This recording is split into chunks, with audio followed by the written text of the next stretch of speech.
Please be aware that all participant lines are muted throughout the webinar until the Q&A section at the end of the webinar.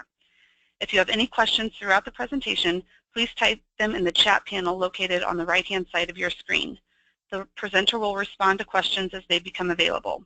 If your question is not answered during the course of the presentation, it will be answered at the end of the webinar. Please note that today's program is being recorded.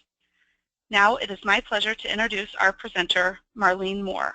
Marlene Moore has managed and performed work for full-service sampling and testing laboratories. She majored in chemistry at Moravian College in Bethlehem, Pennsylvania, and has attended and provided a variety of management, business, and technical training courses. Current work includes performing assessments, evaluations, and providing training.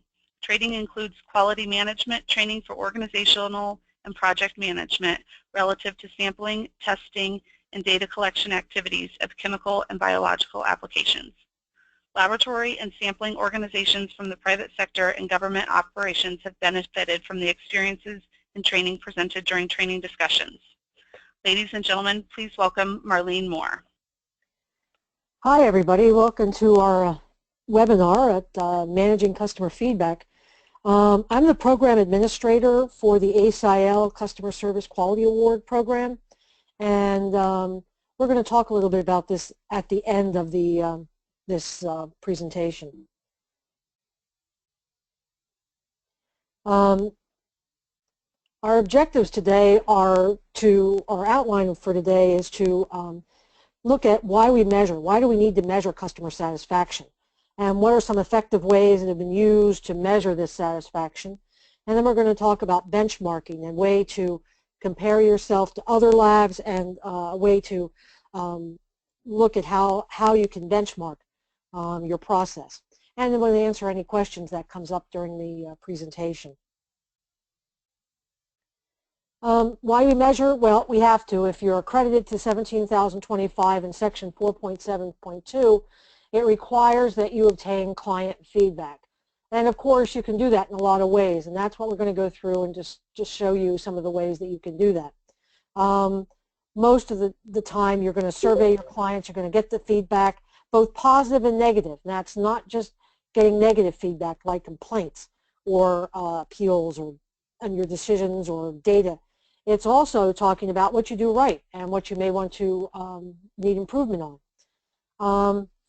We're going to talk about some of the some of the ways that you can use this data and analyze this data to improve your management system, your testing or calibration operations or sampling operations, and to improve your customer service. Every laboratory, you improve customer service, you retain clients longer, and of course that's what we all want to do, is retain those clients. So why we measure? Well, it's better dollars are spent with doing this type of measurement. And then on advertising, you'll find that your return on investment is meaningful. You get meaningful feedback. You don't just put some advertisement in a magazine and hope that people get in contact with you. By going out and talking with your clients, surveying your clients, finding out what your clients are thinking, it will help to increase your sales. They'll be aware that you care about them. It'll show how much you want to know about what they're thinking, and that really does improve their your client feedback. And that going after that helps to bring about word of mouth, bringing in new clients. When clients know you care, they'll talk about you, and they'll tell you about the services that you offer to other clients, potential clients, and it also then helps your clients to return. They're not afraid to contact you to let you know what you're doing right or what you're doing wrong. And that can really help to retain clients and keep clients coming back. There's a couple different ways that you can determine your customers and what they're thinking about you. There's some informal mechanisms, informal mechanisms. Informal mechanisms, your customer service people or marketing people or people who answer the phones, they will have discussions with your clients, and you can record that or keep track of that, and that can help give you some informal information as to what your clients are thinking. You can take a look at your emails and read those and to see what your clients are saying.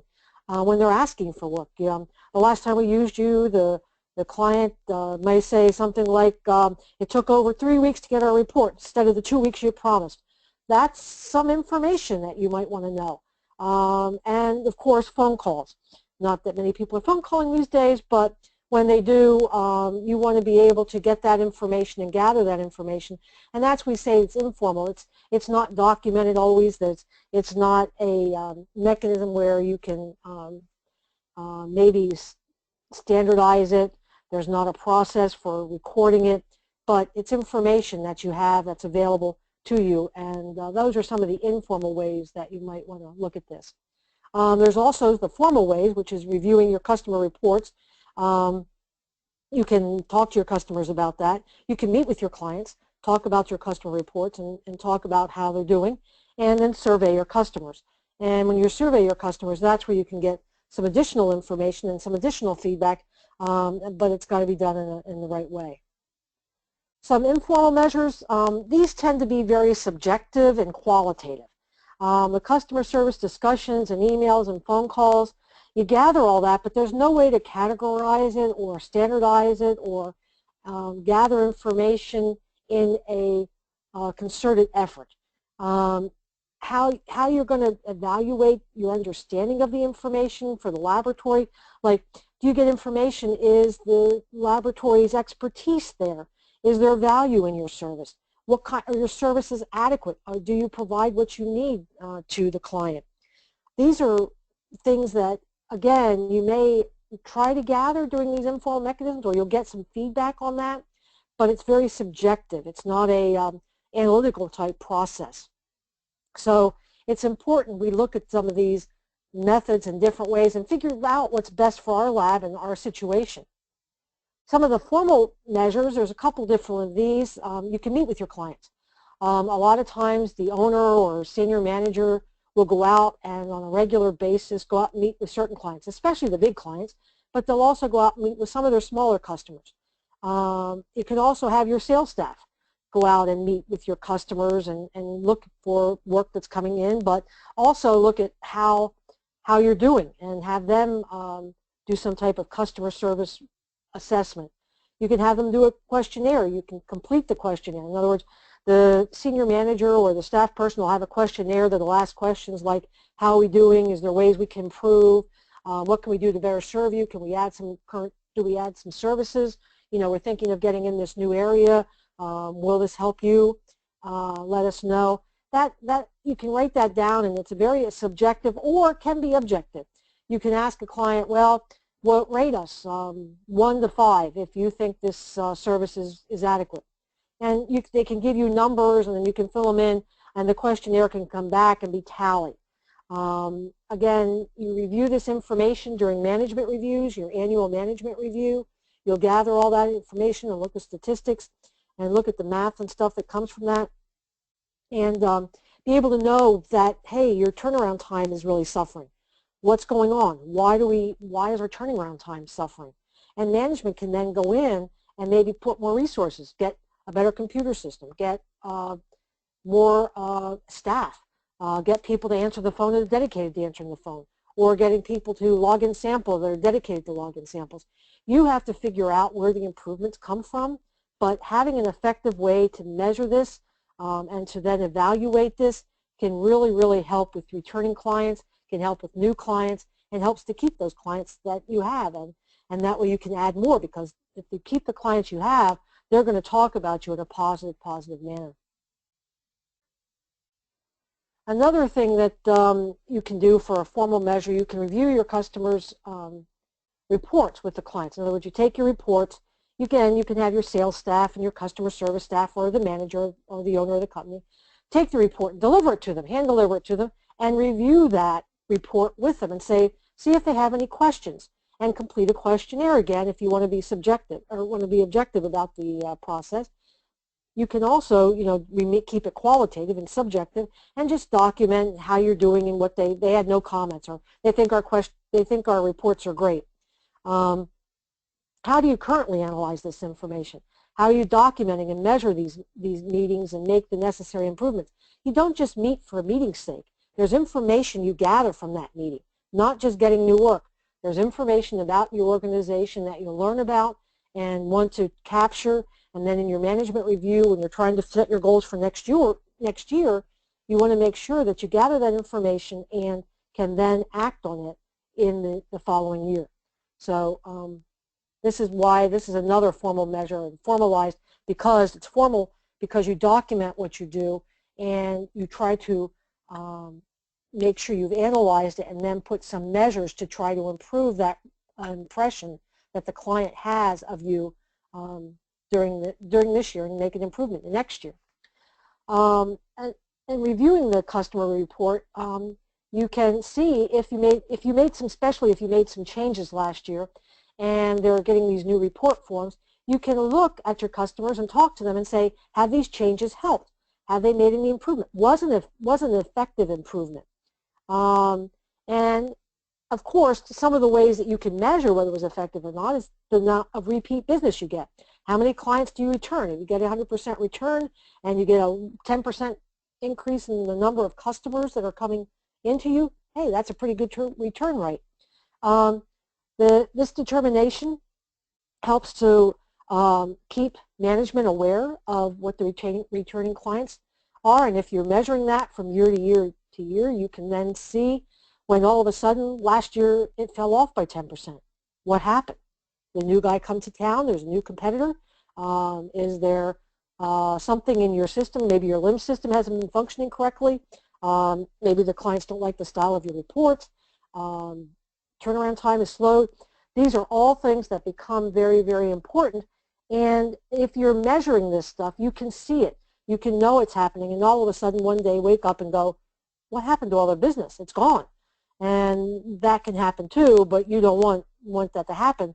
By keeping a handle on this and measuring your customers, how they're feeling about you, how they think that your program works for them, that's a way that you can help retain them. A third way is to look at a customer satisfaction survey. Now, this gets to be very formal. It's gathered with and without customers' names. You can do it anonymously. Sometimes that helps get better indication.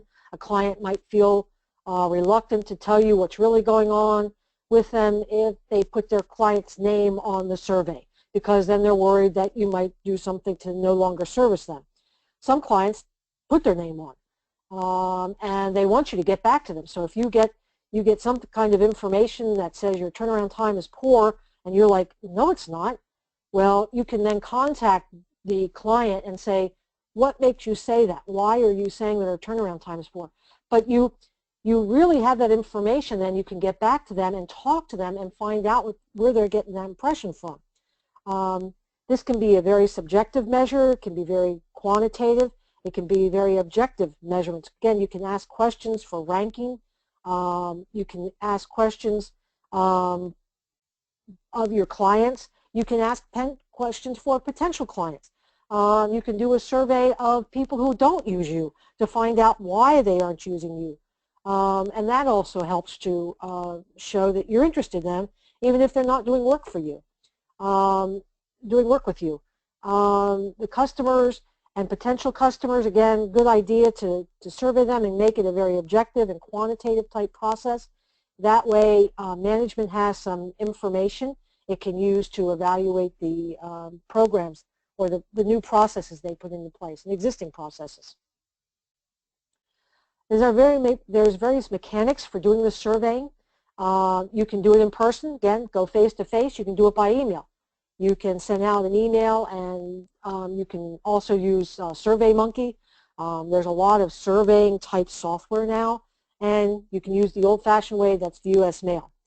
You can make it very simple, less than 10 questions.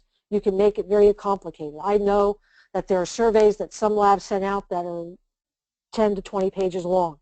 The return rate on these surveys is typically about 10%.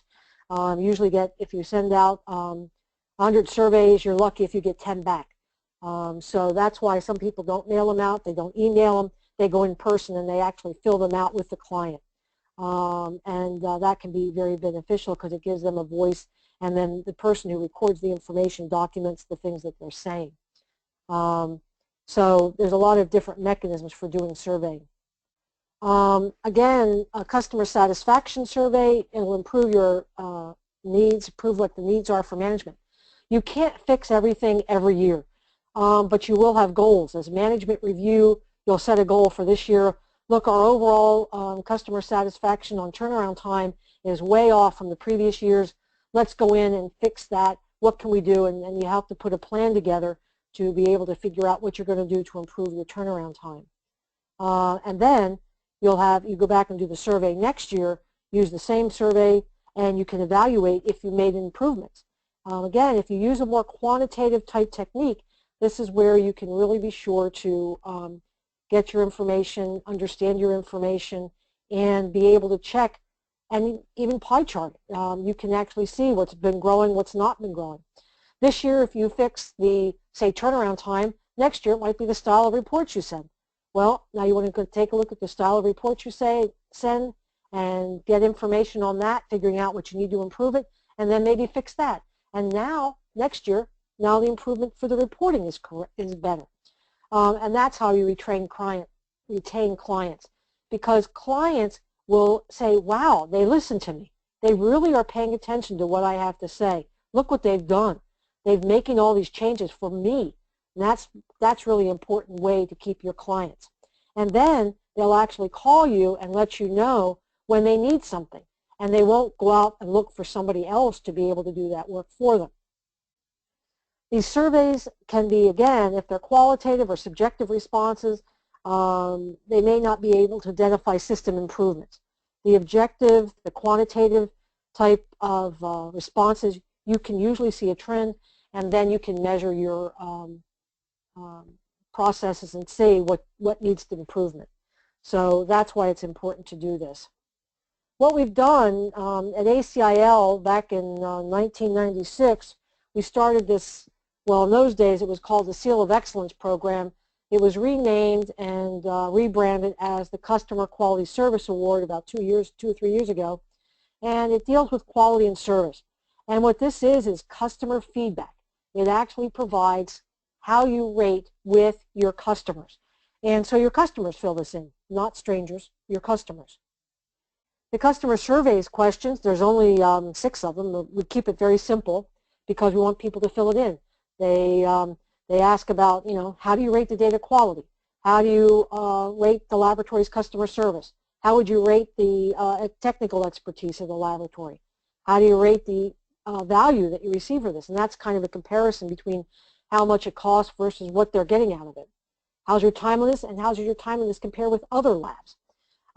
These questions are rated on a scale of 1 to 4, and they're tallied by question, and then the first 4 questions are totaled together and looked at as overall customer satisfaction. The number of participants has stayed about 20 over the last several years. I didn't chart everything back to 1996. We started with this one in about 2014. So you can see that we are getting about 15 to 16 or 16 to 20 participants each year. A lot of the participants repeat themselves. They come back every year. Some participants only apply once every other year. They don't go for it every year. And then we've got just 2 or 3 new non-members of ACIL. They pay slightly higher for participation, but they also want to be part of this and get to see how they're doing compared to their ACIL counterparts. Glenn, we get many client comments on these cards. Some of them, the best lab I've ever used. My reports are never delivered on time. The service has changed for the worse. The project manager is great. Report formats are not readable. Well, this information is all telling you something, and it's very useful information, at least if management uses it. This information is very, very important. You get all this feedback. They'll actually name names of who their employees are that are doing the greatest jobs, and this is where management can give out some type of service award, just a little 3x5 card or a sticker or something that says, best customer service or best project manager, because that person has demonstrated to your clients that they are doing a great job and they care. And we get some of that. Some of this people actually make statements about you can tell the person X really cares about what they're doing. You'll also be able to hear about the expertise. This lab's really knowledgeable. This lab understands my needs. This lab really solved an important problem for me.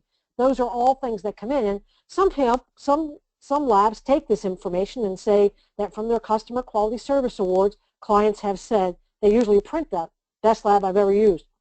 They don't normally print.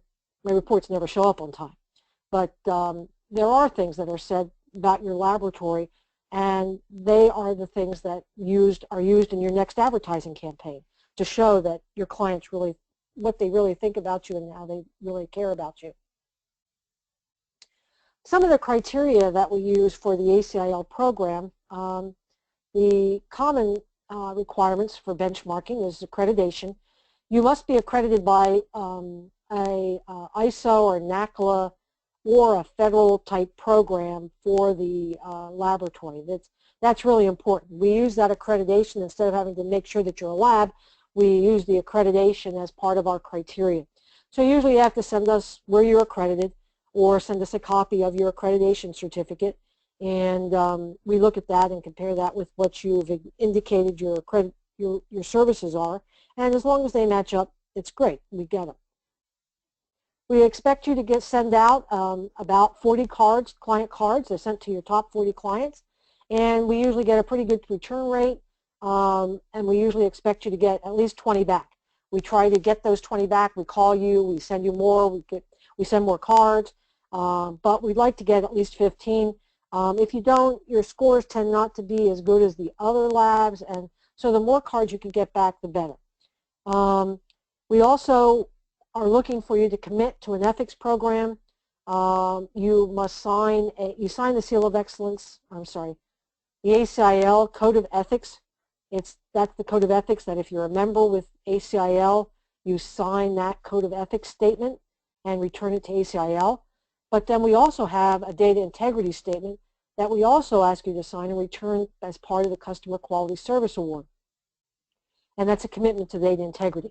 And these are all things that we look for. So we look for your accreditation, we look for your ethics commitment or commitment to data integrity, and then we look at your making sure you get a client survey, sufficient number of client surveys. Usually we get greater than a 15% return rate due to the ease of filling it out. You don't have to deal with emails. You don't have to deal with filling a survey online. Those sometimes work. They sometimes don't. You take a postcard. It comes in with, a lot of people send it out with their report. You get the report. You check off the 6 boxes and just throw it in the mail. You send a postage paid reply card to your clients, and that way they just have to throw the postcard in the mail. The postcard doesn't come back to you. It comes back to the administrator, and it goes to the program, and the program is then tallied. And the information is all gathered and presented to you in July, and then at the end of the program in October. Again, the surveys, single questions with ranking, single lab scores are compared to the group. So you get to see what your lab score is compared to what others did in your groups, others did in the laboratory industry. This is a copy of the timeliness of the report that you get for the customer survey responses. It shows your ID number, what your average was, what your minimum maximum score, how many surveys you got back, and then it talks about what your overall quality, service, and value and expertise is, and it also looks at your average satisfaction. Remember, the column here on the bottom, I don't know if you can see my cursor there, but this number is your overall satisfaction as compared to all the other participants. This is your overall timeliness compared to all the other participants. So, and this is how you compared with other labs, at least that your clients are using. So the more positive you are, the better. And so this gets to show you what you get out of the customer satisfaction program. For 2016, the customer survey average, this was out of 4. This was, you can rank lab anywhere from 1, 2, 3, or 4, and these are then tallied. The overall ranking for the quality was 3.7 out of 4. The overall ranking for customer service was 3.7, and the overall ranking for technical expertise was 3.7, and the overall value was 3.6. Now, it's not a very big spread, it's all about the same, but you can see where you fit in with your surveys, with what you got back from your clients, and how you compare to the rest of the industry. The overall satisfaction was 3.7 for 2016. The average number of surveys returned was 23, and how you rate the timeliness on your report, it was 3.5, and how you compared was 3.5. So you get to see that the ACIL labs or the non-ACIL labs, the people who participated in this award are all doing 3.5 out of 4 isn't bad. But again, if you looked at individuals, you might find some that are not doing as good as that. They're doing, 2.8 or 3.3, and they might want to improve their ranking. Something new, something new we did this year is actually gave the participants a ranking, and I'll show you what that looks like. How does management use this information? Again, during the management review each year, they should be going through and comparing how they did this year compared to last year, and look at how they're doing. They should look at the chart that they can keep a chart of their progress, and look to see how they're doing between this year and this year and last year, and look at all the categories and how well they compare to the previous years, and see if they're benchmarking their labs and see if they're keeping up with their competitors. Again, improvements have to be identified as action items, and then progress is reporting from year and then next management review. Now this again is something you might want to show your assessors. You can show your assessors during accreditation that you meet 472.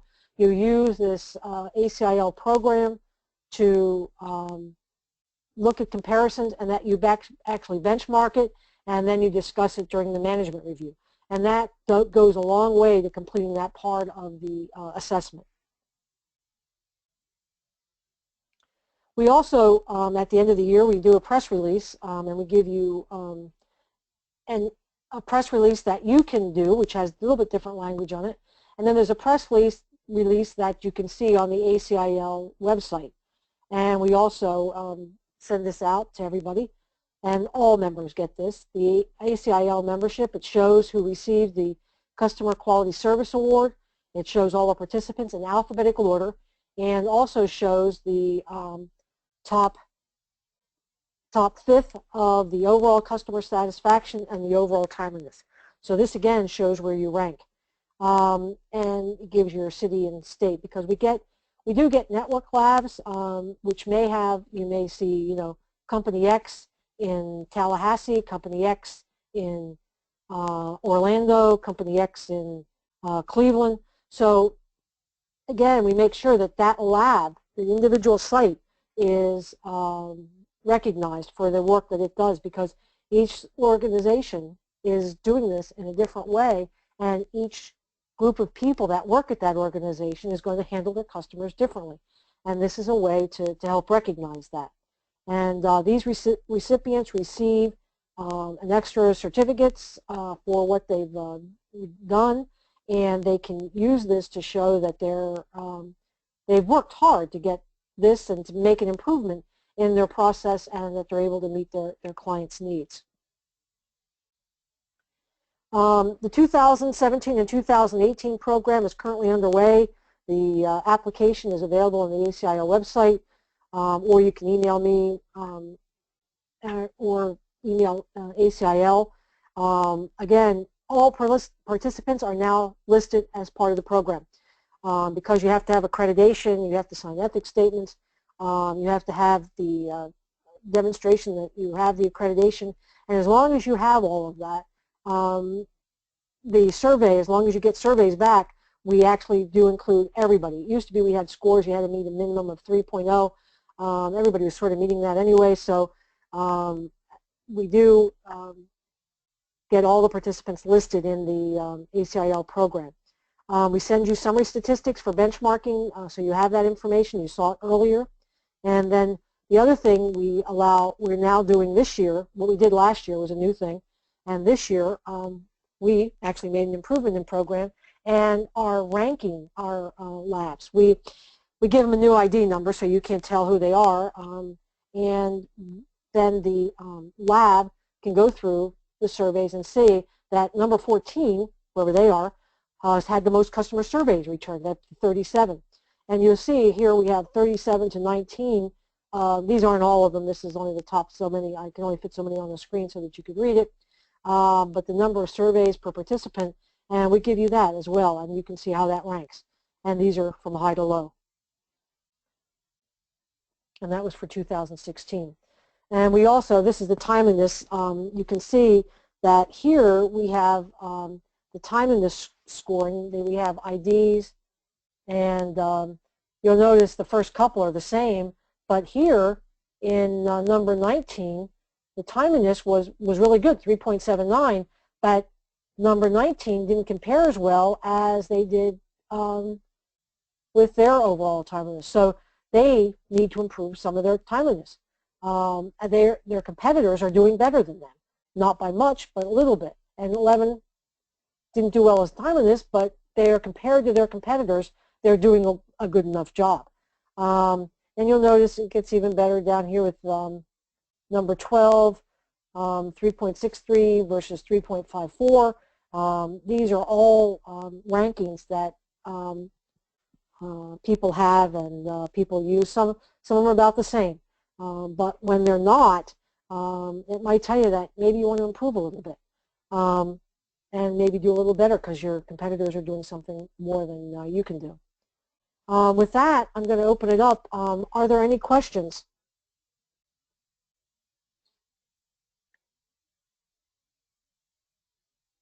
Jessica, do we have any questions? I am not seeing any questions right now. Anyone, do we have questions? It does not look like we have any. Well, I didn't spark any questions? Oh my gosh. I always leave lots of time for that. But this is my email address, and this is ACL's web address, and if you go there, you can get more information. The program is up and running. We already have applications in for 6 people. We're expecting to get more. We're hoping to get at least ones from last year and maybe a few more. So people are starting to get in there. Maybe if we turn the recording off, and then maybe people are more prone to ask questions. We actually do have a question now. Okay. Radua, you can go ahead and ask your question. Your line has been unmuted.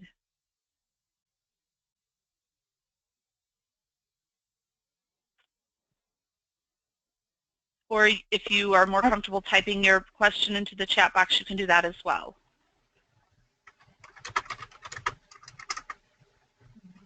I think we can hear you now. I don't know if, I'm not sure if my computer has a mic. Can you hear me? Yes, uh-huh. Oh, okay. My question is if there's a way to incentivize survey taking. Well, we have had some labs do that. They send out the letter to please fill out the surveys, and they do a drawing. And if I don't know how they do this. If they, they'll give away, they'll put their names in the drawing. So the people, I guess, notify them that they returned the survey card. A lot of times the people don't put their names on it. If they do, they get, I saw one lab that actually had a letter that said they were going to give out an iPad. Now, wow. And they were going to have a drawing to give away one iPad. So, you can, maybe give them a test free. There's ways to incentivize this so you can get the return rate up.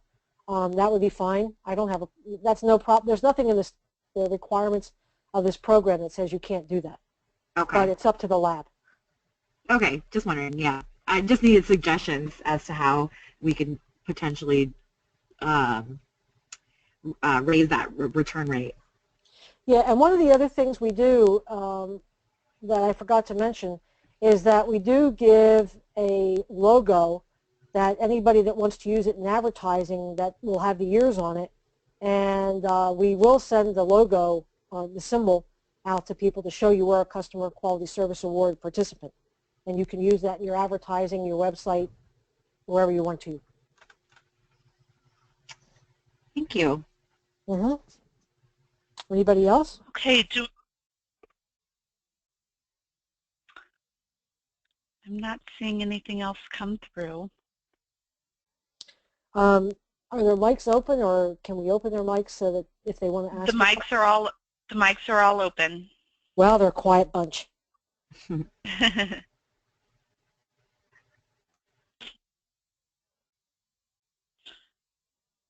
Okay. Marlene, would you like to?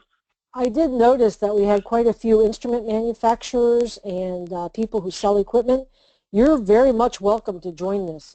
There's nothing limiting this. I don't think right now we have a category, but that may be something we want to do is, and if you'd like that, you could send me an email and let me know if, as an instrument manufacturer, if you'd like this type of survey. But the only problem is, you got to ask yourself, does the questions, which is on the earlier slide, do those questions meet your needs? This whole program was developed with the environmental labs back in 1996, and these were questions that met their needs, and they meet all labs' needs. So that's why we're doing this. No, that's about it, Jessica. Okay. Well, as a final reminder, please complete the webinar evaluation that was sent to you with your webinar materials and return it to ACIL. And please join us for our next ACIL webinar. Thank you very much, Marlene, for your presentation, and we look forward to having you all again. Thank you. Thanks, Marlene.